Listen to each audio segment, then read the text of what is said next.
আমি জানি শতকরা 90% শিক্ষার্থী আজকের টিক চিহ্নটি ভুল করবে।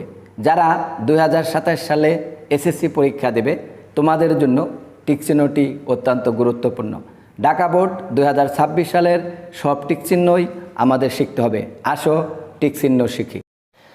প্রিয় শিক্ষার্থী বন্ধুরা, প্রতিদিন একটি টিক চিহ্ন শিখি পর্বে আমাদের আজকের টিক চিহ্ন ঢাকা বোর্ড 2026 সালে আসা এসএসসি সাধারণ গণিতের 4 নং প্রশ্ন।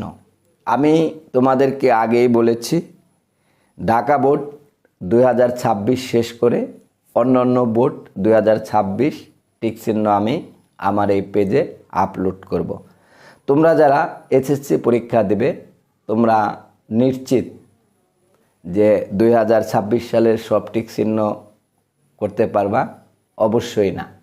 আমি এটা জানি যে তোমরা অন্যান্য টিক চিহ্নগুলো আগে থেকে আয়ত্ত করেছো, কিন্তু সর্বশেষ যে 2026 সালে এসএসসি পরীক্ষা হয়েছে এটা টিক চিহ্ন কিন্তু এখনও তোমরা করো নাই।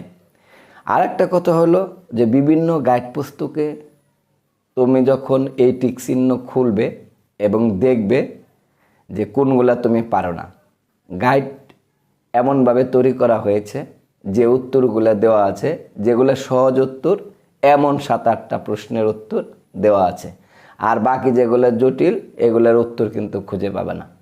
আর একটা বিষয় হলো টিক চিহ্ন অ্যানালাইসিস করে পড়তে হয়, দিতে হয় খুব সংক্ষিপ্ত সময়, পড়ার সময় পড়তে হয় খুবই অ্যানালাইসিস করে এবং জেনে শুনে বুঝে পড়তে হয়, যাতে যে কোনো ধরনের ট্রিক তুমি দিতে পারো। এ কারণে আমাদের এই যে টিক চিহ্নগুলো যখন শিখবে তখন কিন্তু পা থেকে মাথা পর্যন্ত এই টিক চিহ্নের যত যা আছে সবই কিন্তু তোমাকে জানতে হবে।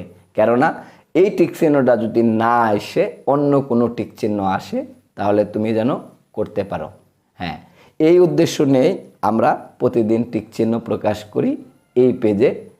এখন থেকে প্রতিনিয়ত তোমরা টিক চিহ্ন পাবে। তাহলে খেয়াল করো, কথা না বাড়াই, এখানে বলছে 5 সেন্টিমিটার ধার বিশিষ্ট ঘনকের কর্ণের দৈর্ঘ্য 5√3 সেন্টিমিটার, আয়তন 125 ঘন সেন্টিমিটার, সমগ্র তলের ক্ষেত্রফল 150 বর্গ সেমি। নিচের কোনটি সঠিক?